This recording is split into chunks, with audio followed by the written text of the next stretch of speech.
View 360 में। अफगानिस्तान में पार्लिमानी इंतखाबात की तैयारी उरूज पर। दिल्ली में कायम साउथ एशियन यूनिवर्सिटी में पाकिस्तानी और भारतीय तालिब इल्म एक साथ। और पाकिस्तान में 3 दहाइयां गुजारने वाला अमरीकी फौजी क्या यादें समेट कर लाया। वॉइस ऑफ अमेरिका के वाशिंगटन स्टूडियो में आप सबको खुशामदीद। व्यू 360 के साथ मैं हूं सारा जमान। अफगानिस्तान में अब से 3 रोज़ बाद यानी 20 अक्टूबर को पार्लिमानी इंतखाबात के लिए वोट डाला जाएगा। मुल्क के बेशतर हिस्सों में गहमा गहमी इंतखाबात के लिए अपने उरूज पर है और बहुत से उम्मीदवार अपनी मुहिम पर इस वक्त करोड़ों खर्च कर रहे हैं। लेकिन एक ऐसे मुल्क में जहां सालाना फीकस आमदनी सिर्फ चंद $100 या 20-30 हज़ार रुपए से ज़्यादा नहीं है, वहाँ कई हल्के अमीर सियासतदानों की गरीब आवाम के मसाइल से मुतल्लिक समझबूझ पर अब सवाल उठा रहे हैं। आइए देखते हैं आयशा तंजीम की रिपोर्ट, जिसे पेश कर रही हैं आयशा खालिद। अफगानिस्तान के पार्लिमानी इंतखाबात से चंद रोज पहले काबुल का कोई ही कोना होगा जो इंतखाबी बैनर्स और पोस्टर से खाली नजर आए। मुल्क के दारुल हुकूमत में 800 से ज्यादा उम्मीदवार इलेक्शन लड़ रहे हैं। मुल्क भर में ये तादाद 2500 से ज्यादा है। इस तमाम इंतखाबी मरहले पर पैसा लग रहा है, बहुत सा पैसा। एक उम्मीदवार इंतखाबी मुहिम पर कितना पैसा लगा सकता है, इसके लिए हर हल्के की आबादी और साइज की बुनियाद पर एक कानूनी हद मुकर्रर है। ताहम बहुत कम लोग इस कानून पर अमल कर रहे हैं। हमारे पास ऐसी रिपोर्ट्स भी मौजूद हैं कि कुछ उम्मीदवारों ने बाकायदा इंतखाबी मुहिम शुरू होने से पहले ही ये हद अबूर कर ली। दूसरे सूबों और काबुल से मिलने वाली रिपोर्ट्स के मुताबिक कुछ उम्मीदवार शायद $1 लाख या इससे भी ज्यादा खर्चा करेंगे। ये कवानीन की मुकम्मल खिलाफवर्जी होगी। मुबस्सरीन के मुताबिक जो लोग इस किस्म का पैसा लगा रहे हैं वो इसकी वापसी भी चाहेंगे। मकामी तौर पर आम राय ये है कि ऐसे उम्मीदवारों की अक्सरियत सरकारी कॉन्ट्रैक्ट्स लेने की कोशिश करेगी या अपने कारोबारों के लिए फायदेमंद पॉलिसीज को सपोर्ट करेगी। ट्रांसपेरेंसी इंटरनेशनल की दर्जाबंदी के मुताबिक अफगानिस्तान दुनिया के 5 करप्ट तरीन ममालिक में से एक है। पहले भी अमीर लोग हमारे नुमाइंदे बने हैं, उन्होंने कभी आवाम की खिदमत नहीं की। इस मर्तबा वोट देते हुए हम उम्मीदवारों की दौलत को नहीं बल्कि उनकी काबिलियत को अहमियत देंगे। लेकिन जो उम्मीदवार खुद को काबिल समझते हैं उन्हें शिकायत है कि वोटर्स तक पहुंचने के लिए उनके पास सरमाया नहीं। उनके अमीर मद्दे मुकाबिल अपने पैसे के बलबूते पर उन पर बाजी ले जा रहे हैं। Free and fair election forum of Afghanistan के मुताबिक कुछ उम्मीदवार वोटर्स को रिश्वतें तक दे रहे हैं। मुबस्सरीन के मुताबिक कुछ इलाकों में एक वोट का रेट $100 तक है। गरीब अफगानों के लिए ये बहुत बड़ी रकम है। कई लोग जानना चाहते हैं कि इलेक्शन मुहिम पर 50,000 से $1 लाख तक लगा सकने वाले अमीर नुमाइंदों से भरी हुई एक पार्लियामेंट क्या आम आवाम के मुफादात की नुमाइंदगी कर पाएगी, खासतौर पर ऐसे आवाम जिनकी अक्सरियत साल में सिर्फ चंद $100 तक कमाने वाली हो। आयशा तंजीम के लिए आयशा खालिद, उर्दू VOA। सऊदी सहाफ़ी जमाल खशोगी की तुर्की में मुमकिन मौत की तहकीकात के सिलसिले में आज अमरीकी वज़ीर ख़ारजा माइक पॉम्पेओ ने तुर्क सदर तैयब अर्दोआन से अन्कारा में मुलाकात की है। तुर्की से कबल वज़ीर ख़ारजा पॉम्पेओ ने सऊदी अरब की क़यादत से इसी मामले पर रियाद में बातचीत की। सऊदी अरब ने सहाफ़ी की मुमकिन हलाकत में मुलव्विस होने का इल्ज़ाम मुस्तरद करते हुए शफ़ाफ़ तहकीकात के नताइज दुनिया के सामने रखने का वादा किया है। मैं हक़ाइक़ के बारे में कोई बात नहीं करना चाहता, वो भी नहीं करना चाहते थे। वो तफ्तीश करने का मौका चाहते हैं और मेरे ख्याल में बेहतर यही है कि उन्हें ये मौका दिया जाए। इसके बाद हमें फैसला करने का मौका मिलेगा और हम इनकी तहकीकात का जायजा लेंगे।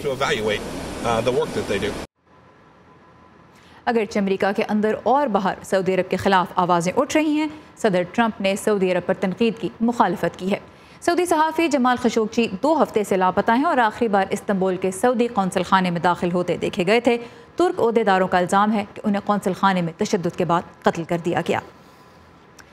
म्यांमार से निकलने वाले बेशतर रोहिंग्या ने बांग्लादेश का रुख किया है, लेकिन भारत में भी तकरीबन 18,000 रजिस्टर्ड रोहिंग्या पनाहगज़ीन मौजूद हैं। हाल ही में भारत ने 7 रोहिंग्या अफराद को मुल्क बदर करने का हुक्म दिया। इस फैसले की न सिर्फ इंसानी हुकूक की तंजीमें मजम्मत कर रही हैं, बल्कि इससे भारत में मुकीम रोहिंग्या पनाहगज़ीनों में भी परेशानी की लहर दौड़ गई है। तफसीलात देखते हैं इस रिपोर्ट में। रियासत हरियाणा के ज़िला मेवात में मौजूद इस पनाहगज़ीन कैंप में कस्मपुरसी का आलम है। गो कि यहाँ जगह, पानी की कमी है और बच्चों के लिए सिर्फ एक आर्जी स्कूल है। लेकिन ये कैंप रोहिंग्या पनाहगज़ीनों के लिए किसी जन्नत से कम नहीं। ये उनके लिए म्यांमार की हौलनाक यादों से दूर एक महफूज पनाहगाह है। भारत में हमें कोई हिरासा नहीं करता, हम खुद कमा कर खा सकते हैं, यहाँ हमें कोई मसला नहीं। लेकिन गुज़िश्ता 6 साल से यहाँ आबाद 45 खानदान फिक्रमंद हैं कि क्या वो यहाँ मजीद रह पाएंगे। अली ज़ोहर, जिन्हें यहाँ सरबरा किसी हैसियत हासिल है, परेशान हैं कि भारत के शुमाल मशरिक से 7 रोहिंग्या की म्यांमार मुल्क बदरी के बाद मजीद ऐसी कार्रवाइयाँ हो सकती हैं। हमारी ज़िंदगी तो बर्बाद हो गया तो हो गया, बच्चे की ज़िंदगी आगे कैसे बढ़े वो इसे सोच रहा हूँ, फिर भी आगे कैसे बढ़ाऊँ वो तो क्या इधर सोचूं क्या उधर दिमाग भी वैसा हो गया ना हमारे। अक़वाम मुत्तहिदा के कमिश्नर बराए पनाहगुज़ीन की जानिब से इन अफराद को कार्ड्स जारी किए गए हैं, ताहम यहाँ से निकाले गए 7 रोहिंग्या के पास ये कार्ड्स नहीं थे। इसीलिए सुल्तान अमीन जैसे दीगर कई अफराद इस कार्ड को बहुत संभाल कर रखते हैं। हमारे देश में हम जाने के हम तैयार है, लेकिन वहाँ पे जान बचाने के लिए बहुत दिक्कत है, तो हम कैसे जाऊँगा जान बचाने के लिए यहाँ आया, फिर जान देने के लिए कैसे जाऊँगा। ताहम भारत अक़वाम मुत्तहिदा के कार्ड्स को तस्लीम नहीं करता और कहता है कि रोहिंग्या गैर कानूनी तारिकीन वतन है और उन्हें वापस भेजा जाएगा। हुकूमत इन्हें सिक्योरिटी के लिए खतरा करार देती है। माहिरीन का ख्याल है कि 2019 में भारतीय इंतखाबात से कबल रोहिंग्या मुसलमानों के खिलाफ सख्त अल्फाज का इस्तेमाल हुक्मरान जमात बीजेपी की सियासी चाल है। मुझे ऐसा लगता है कि इस मसले को आम इंतखाबात के करीब आने की वजह से उछाला जा रहा है। इससे मुस्लिम हिंदू तनाज़ा बनाकर पेश करना बीजेपी को सियासी फायदा दे सकता है। इस कैंप के अक्सर पनाहगुज़ीन जो बांग्लादेश से आए हैं सिर्फ रहने के लिए ज़मीन और 2 वक्त की रोटी कमाना चाहते हैं। रिश्तेदार भाई बहन सासा मामा सब तो मार दिया। जब हमारे देश ऐसा अच्छा होगा इंडिया से तरफ मतलब बांग्लादेश से तरफ ऐसा अच्छा होगा तो हम चले जाएंगे। अक़वाम मुत्तहिदा की पनाहगुज़ीन एजेंसी ने 7 रोहिंग्या मुसलमानों की म्यांमार जबरी वापसी पर तनकीद करते हुए कहा है कि पनाहगुज़ीनों को ऐसे ममालिक नहीं भेजना चाहिए जहां उनकी जान को खतरा हो। रिपोर्टर अंजना पसरीचा के साथ फाइज़ा बुखारी, उर्दू VOA।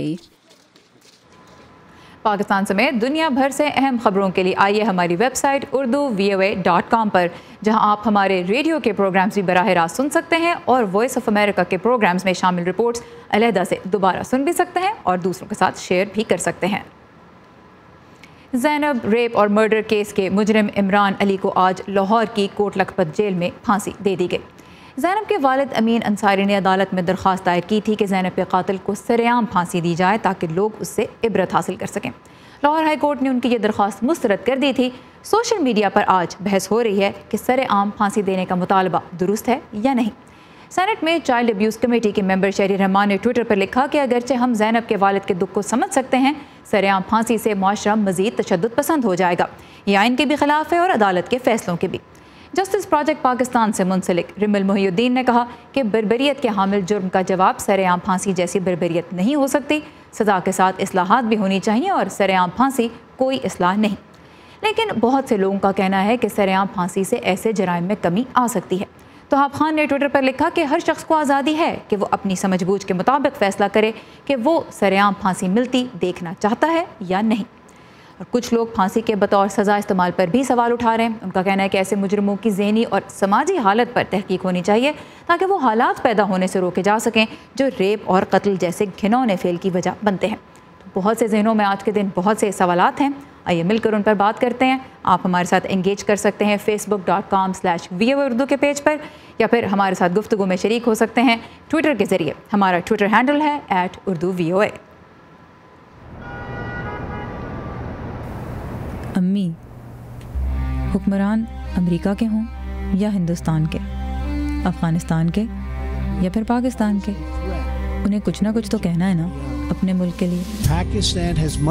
लेकिन ऐसे में हमारा काम किसी हुक्मरान की बात पर नाराज़ हो जाना या फिर तालियां बजाना थोड़ा ही है। के हुक्मरान सुन ले। खुदा बस इतनी समझ दे कि जो जैसा कहे हम उसे वैसे का वैसा आप तक पहुंचा सके। बाकी फिर आप तो समझदार हैं ही। बड़ी जंग पाकिस्तान टेररिज्म के खिलाफ लड़ रहा है इस प्रोफेशन में ना अम्मी, बस इतना सा तो ख्वाब है।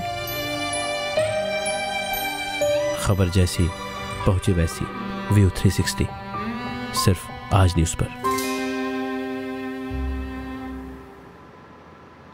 2008 میں جنوبی ایشیائی ملکوں کے تعاون کی تنظیم سارک کے تمام رکن ممالک کی کوشش سے بھارت کے دارالحکومت دلی میں ساؤتھ ایشین یونیورسٹی کی بنیاد رکھی گئی، لیکن اس تعلیمی ادارے میں کسی نہ کسی وجہ سے پاکستانی طالب علموں کا داخلہ نہیں ہو پاتا تھا۔ گزشتہ سال ایک بھی پاکستانی کو یہاں پڑھنے کے لیے بھارت کا ویزا نہیں ملا، لیکن اس سال پاکستانی ساؤتھ ایشین یونیورسٹی میں پہنچنے میں کامیاب ہوئے ہیں 5 طالب علم ہیں انفیکٹ۔ لیکن پاکستان اور بھارت کے پیچیدہ تعلقات میں پاکستانیوں کے لیے بھارت میں پڑھنا کیسا تجربہ ہے، یہی جاننے کی کوشش کی ہے رتل جوشی نے۔ السلام علیکم امی جی۔ وعلیکم السلام۔ کڑیاں نے مینوں کہہ رہے ہیں تمہارے۔ دلی کی ساؤتھ ایشین یونیورسٹی میں جاری اس ویڈیو کال نے دلی اور گجرانوالہ کے درمیان فاصلے کو بہت کم کر دیا ہے۔ پاکستان سے دلی پڑھنے آئے سفیان ضیاء کے گھر والے اپنے بیٹے کی نظر سے اس ملک کو دیکھ پا رہے ہیں جہاں ان کی جڑیں تھیں۔ میرے جو گرینڈ پیرنٹس ہیں وہ انڈیا سے ہی تھے، تو وہ بھی فیکٹر تھا کہ جو وہاں کی مٹی ہے وہ میرے جسم میں ہے اور میں وہ نہیں دیکھ پاتا ہوں، تو کتنا تکلیف دہ ہے۔ کراچی کی ملیحہ کو بھی سفیان کی طرح سرحد پار کی دنیا کا تجسس یہاں کھینچ لایا۔ میرا ہمیشہ سے دل تھا کہ میں یہاں پہ آؤں، کیونکہ بس ایک فیسینیشن بھی ہوتی ہے کہ بارڈر پار کیسے ہیں لوگ۔ سفیان اور ملیحہ ان 5 پاکستانی اسٹوڈنٹس میں سے ہیں جو اس سال ساؤتھ ایشین یونیورسٹی میں پڑھ رہے ہیں۔ سارک ملکوں کے بچوں کو خطے میں ہی عمدہ تعلیم دینے کے مقصد سے 2010 میں یہ یونیورسٹی قائم کی گئی تھی۔ اس کی کیپٹل کاسٹ اور تقریباً 50% آپریشنل کاسٹ بھارت اٹھاتا ہے، جبکہ باقی ملک اس میں ایک طے شدہ حصہ دیتے ہیں۔ اپنا حصہ نہ دینے کی وجہ سے پاکستان سے 2017 میں ایک بھی طالب علم کو ویزا نہیں دیا گیا۔ Although that should not be the cause for stopping the visa of a student, لیکن اس سال Pakistan has also given most of its share۔ تھوڑا سا بچتا ہے، وہ بھی آ ہی جائے گا۔ اسٹوڈنٹس کو یہاں ایک دوسرے کے ذریعے پورے جنوبی ایشیا کو سمجھنے کا موقع تو ملتا ہی ہے، ان ملکوں کے آپس کے مسئلوں کو بھی یہ نئے نقطۂ نظر سے دیکھ پاتے ہیں۔ ہم آپس میں بس گل مل سے گئے ہیں، کوئی مسئلہ نہیں ہے، ایک رائیولری کا بھی میں نے کچھ سنا ہی نہیں ہے ابھی تک۔ پچھلے 22 سالوں میں نے جو کچھ بھی دیکھا ہے، جو کچھ بھی سمجھا ہے باقی دیش کو لے کے، خاص کر افغانستان اور پاکستان کو لے کر کے، وہ سب چیزیں ویسی نہیں ہوتی ہیں۔ کیا سوچتی تھی آپ؟ اور میں سوچتی تھی وہ لوگ بہت روڈ ہوتے ہوں گے، ایسا میرا سوچنا تھا، لیکن وہ لوگ بہت سویٹ ہوتے ہیں۔ 2016 میں اسلام آباد میں سارک سربراہ اجلاس کے ملتوی ہونے کے بعد سے اب تک ان ملکوں کی قیادت اجلاس کے لیے ساتھ نہیں بیٹھی ہے، لیکن ساؤتھ ایشین یونیورسٹی میں ان کے اسٹوڈنٹس کے ملنے کا سلسلہ جاری ہے۔ رتل جوشی، اردو VOA، دلی۔ جب لوگ ایک دوسرے سے ملتے ہیں تو پھر ذہن بدل ہی جاتے ہیں۔ ایک ایسا بھی دور تھا جب امریکی جھنڈے ہر پاکستانی گاڑی پر دکھائی دیتے تھے۔ یہ میرے نہیں، یہ الفاظ ہیں ایک ریٹائرڈ امریکی فوجی کے جو 3 دہائیوں سے زیادہ عرصہ پاکستان میں گزار چکے ہیں۔ ان سے آج ہمیں ملوا رہی ہیں نیلوفر مغل۔ آئیے دیکھتے ہیں کہ وہ پاکستان سے اپنے ساتھ کیا یادیں سمیٹ کر لائے۔ I always had the same view of the people in Pakistan. Pakistan کے لوگوں کے بارے میں میرا ہمیشہ ایک ہی نظریہ رہا ہے، وہ بہت گرم جوش ہیں، بہت دوستانہ ہیں اور بہت کھلے ذہن کے ہیں۔ ڈیوڈ اسمتھ ایک ریٹائرڈ امریکی فوجی ہیں، وہ پاکستان میں 37 سال کا عرصہ گزار چکے ہیں۔ That was 1982. یہ 1982 کی بات ہے۔ میں کبھی وہ لمحہ نہیں بھولوں گا جب پہلی مرتبہ میں نے پاکستان میں قدم رکھا۔ ہر کوئی ایئرپورٹ پر ہمارے بیگ اٹھانے کی کوشش کر رہا تھا، لوگ ایسی زبان بول رہے تھے جو ہماری سمجھ سے باہر تھی۔ ڈیوڈ اسمتھ کی عمر اس وقت 34 سال تھی، وہ آرمی میں میجر تھے۔ وہ اپنی اہلیہ ایلن اور 4 سالہ بیٹی کوٹنی سمیت سب سے پہلے بلوچستان کے شہر کوئٹہ آئے تھے۔ میری بیوی خود گاڑی چلا کر شہر جاتی اور گھر کے لیے گروسریز لاتی، کپڑے لاتی۔ وہ رضاکارانہ بنیادوں پر بہت سے کاموں میں حصہ لیتی۔ ڈیوڈ اسمتھ فورن ایریا افسر کے طور پر پاکستان کے اعلیٰ ملٹری اسکول کوئٹہ کے اسٹاف کالج میں زیر تعلیم رہے۔ امریکہ واپس آنے کے بعد وہ 2 مرتبہ پاکستان میں ملٹری اتاشی کے طور پر تعینات ہوئے۔ اس دوران انہوں نے پشاور، لاہور، کراچی اور کئی جگہوں پر وقت گزارا۔ میری بیٹی کورٹنی نے 1995 میں امریکہ سے گریجویشن کے بعد اسلام آباد میں کئی جابز کی اور نمل سے لینگویج کورس کیا۔ وہ دیگر طالب علموں کی طرح روزانہ بس میں سفر کرتی۔ اور ڈیوڈ اسمتھ کو پاکستانی ثقافت سے کتنا لگاؤ ہے، اس کی مثالیں ان کے گھر میں جگہ جگہ نظر آتی ہیں۔ If you walk around this house, you're going to see a very much Pakistan. उन्हें पाकिस्तान के रिवायती खाने आज भी याद हैं। I was offered for the first time a chap. पहली मर्तबा जब मैंने कोयटा में चपली कबाब खाए तो मेरा मुंह मिर्चों से भर गया था। मेरी पसंदीदा डिश चिकन टिक्का है। मैं पेशावर में नमक मंडी का बारबेक्यू बहुत बार खा चुका हूँ। जब कभी हमें मौका मिलता हम पेशावर में चारसद्दा के इलाके में जरूर जाते और दरिया के किनारे बैठकर मछली और नान खाते। इस दौरान उन्होंने उर्दू जुबान भी सीखी। ये अच्छा था कि थोड़ी बहुत उर्दू आती थी। 1980 में रोड साइन उर्दू में थे, लिहाजा ड्राइविंग के दौरान आसानी हो जाती थी। वो पाकिस्तान में अपने दोस्तों से अब भी राब्ते में रहते हैं। मैं 15 से 30 लोगों से बाकायदगी से राब्ते में हूँ। मुझे कल ही एक दोस्त की ईमेल आई है जिससे 10 सालों से मेरा राब्ता नहीं था। कर्नल डेविड स्मिथ पाकिस्तान में अपने तजर्बात पर एक किताब भी लिख चुके हैं जो हाल ही में शाये की गई है। आज अगरचे पाक अमरीका ताल्लुकात में तनाव है और बहुत से गैर मुल्की पाकिस्तान को महफूज भी नहीं समझते, लेकिन डेविड स्मिथ वक्तन फवक्तन पाकिस्तान जाते रहते हैं। Nilofar Mughal, Urdu VOA, Alexandria, Virginia. जितने मिर्च मसाले वाले खानों के नाम ले रहे थे डेविड, उसके बाद तो फिर कुछ ठंडा पीने का दिल करता है और हम यूज़ करते हैं उसके लिए प्लास्टिक के स्ट्रॉ, जो हमारे लिए ज़रूर आसानी पैदा करते हैं लेकिन समंदरी हयात के लिए अक्सर जानलेवा साबित होते हैं। ताइवान की एक कंपनी अब प्लास्टिक के बजाय पौधों के रेशे से स्ट्रॉ बना रही है, जो अगर दीगर कचरे के साथ समंदर में फेंक भी दिए जाएं तो पानी में घुल जाएंगे और उससे आबे हयात को नुकसान नहीं पहुंचेगा। ये नबाताती स्ट्रॉ प्लास्टिक के स्ट्रॉ के मुकाबले में 5 गुना महंगे ज़रूर हैं, लेकिन ताइवान अगले साल तक चूँकि प्लास्टिक के स्ट्रॉ बैन करने वाला है, इसलिए ऐसी प्रोडक्ट्स के लिए वहाँ मार्केट में काफ़ी जगह है। चलें इधर आ जाए, थोड़ा इधर हो जाए।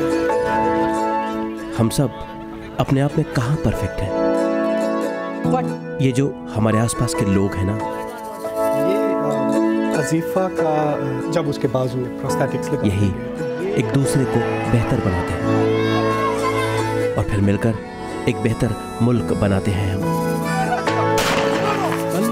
लेकिन मुल्क भी अपने आप में कहाँ परफेक्ट होते हैं? तो दुनिया के दूसरे मुल्क एक दूसरे के लिए हाथ बढ़ाते हैं। ऐसे ही तो एक बेहतर दुनिया बनाते हैं हम। One teacher, one book and one pen. और दुनिया में कहाँ क्या हो रहा है, हिंदुस्तान और पाकिस्तान इसीलिए तो दिखाते हैं। नए वज़ीर-ए-आज़म इमरान खान ने इस एग्जीबिशंस के डिजाइनर डोनाल्ड ट्रंप की हिमायत का वरना अपने आप में हम सब कहाँ परफेक्ट हैं।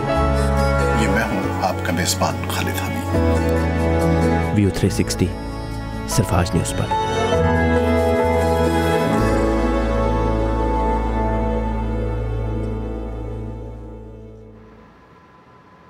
पाकिस्तान हो या अमेरिका, स्टूडेंट्स की जेब में पैसे अमूमन कम ही होते हैं, लेकिन अमेरिका में एक पाकिस्तानी ने ऐसी स्मार्टफोन ऐप डेवलप की है जो स्टूडेंट्स को कम पैसों में अच्छे रेस्टोरेंट्स का खाना दिला सकती है। आइए देखते हैं सबा शाह खान की ये रिपोर्ट। एप्पल और गूगल प्ले स्टोर्स में इस वक्त तकरीबन 57 लाख मोबाइल ऐप्स मौजूद हैं जो बहुत से मसाइल का हल फराहम करती हैं। ऐसी ही बहुत सी ऐप्स में से एक टूलो भी है। इसके को फाउंडर और CEO शहाब रियाजी टूलो की खास बात ये बताते हैं कि ये कॉलेज कैंपसेस पर खाने का हुसूल आसान बना रही है। अमेरिका में 21 मिलियन के करीब कॉलेज स्टूडेंट्स हैं और उनमें से 46% जो हैं वो फूड इनसिक्योर हैं। फूड इनसिक्योर से मुराद सारी ये है कि ये वो लोग हैं जिनको अपने नेक्स्ट मील का नहीं पता कि वो कहाँ से आएगा। टूलो की शुरुआत एक फ्री डिस्काउंट ऐप से हुई, लेकिन कीमत देकर खाना ऑर्डर करने वाले सार्फिन की डिमांड देखते हुए शहाब ने सब्सक्रिप्शन मील प्लान मुतारिफ कराया जो माली एतबार से टूलो के लिए भी फायदेमंद है। The idea was to have sustainable growth with repeat customers. इस वक्त टूलो के अमेरिका की 2 रियासतों में तकरीबन 50,000 सब्सक्राइबर्स हैं।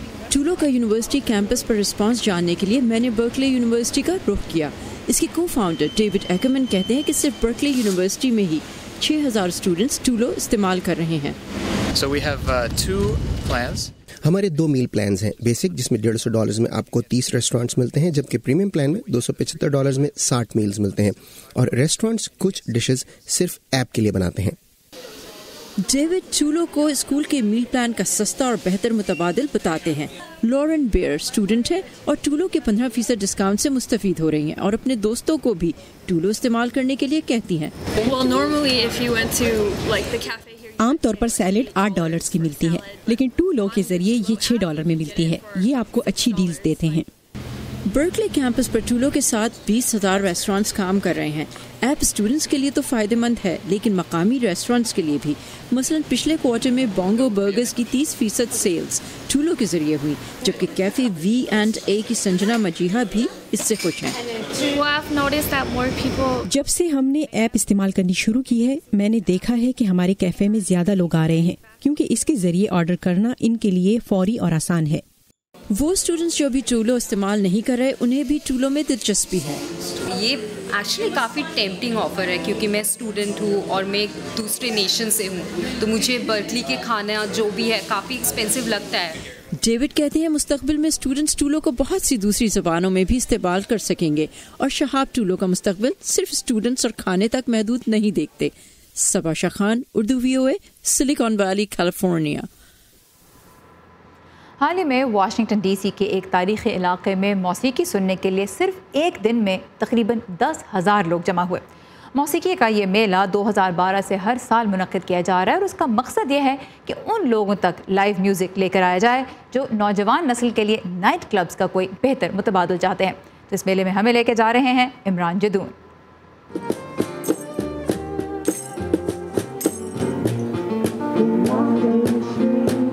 ویسے تو لائیو میوزک سننے کے لیے یا تو کانسرٹ ہال یا پھر کسی نائٹ کلب جانا پڑتا ہے، لیکن واشنگٹن DC کے علاقے ایڈمز مورگن میں پورچ فیسٹ نامی یہ سالانہ ایونٹ لائیو میوزک لوگوں کے گھر کی دہلیز تک لے آتا ہے. اس رہائشی علاقے کے لوگ اپنے گھروں کے سامنے والے صحنوں میں ہر طرح کے موسیقاروں کو پرفارم کرنے کی دعوت دیتے ہیں. ہم موسیقی آپ کے پاس لے آئے ہیں، آپ چہل قدمی کریں، لوگوں کی بالکنیز پر میوزک سنیں اور باہر کے موسم کو انجوائے کریں. یہ ایک ایسا ایونٹ ہے جس سے بچوں سے لے کر بوڑھوں تک سب ہی بھرپور انداز میں لطف اندوز ہو سکتے ہیں. ہم یہاں پہلے بھی آنا چاہتے تھے کہ اسے دیکھیں، کچھ موسیقی سنیں اور بچے کو ساتھ لے کے چہل قدمی کریں. اچھا لگ رہا ہے فیملی کے ساتھ باہر نکل کے یہاں آنا. ہم یہاں قریب ہی رہتے ہیں، سوچا کہ بچوں کے ساتھ یہاں آ کے مزہ آئے گا. اس ایونٹ کے ذریعے نئے اور پرانے ہر طرح کے میوزک بینڈز کو علاقے کے باسیوں تک براہ راست پہنچنے کا موقع بھی ملتا ہے. مجھے لگتا ہے کہ یہ بہت اہم ہے، کیونکہ یہاں ہر قسم کے لوگ ایک دوسرے سے ملتے ہیں. ہمیں اس طرح کے حاضرین دیکھنے کو نہیں ملتے جب ہم نائٹ کلبز میں میوزک بجاتے ہیں. اگر یہاں آپ کو دیکھ کر کوئی گٹار یا وائلن بجانے یا گانا گانے کا خواہش مند ہو جائے اور آپ کسی کی حوصلہ افزائی کر سکیں، چاہے وہ کسی بھی مختلف پس منظر سے ہوں، تو یہ ایک اچھی بات ہے. مختلف نسلوں اور مذاہب کے افراد نے اس ایونٹ میں شرکت کی، جس سے پتہ چلتا ہے کہ موسیقی ہر قسم کی سرحد عبور کر سکتی ہے. Imran Jadoon, Voice of America, Washington.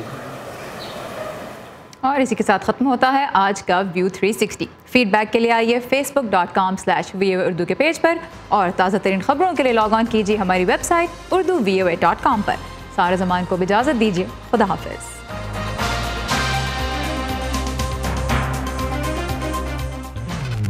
تازہ ترین خبریں، اہم واقعات، آڈیو ویڈیو رپورٹس اور تجزیے دیکھنے، سننے اور پڑھنے کے لیے ڈاؤن لوڈ کیجیے VOA اردو کی نئی ایپ. خبریں اب ہر وقت آپ کی مٹھی میں.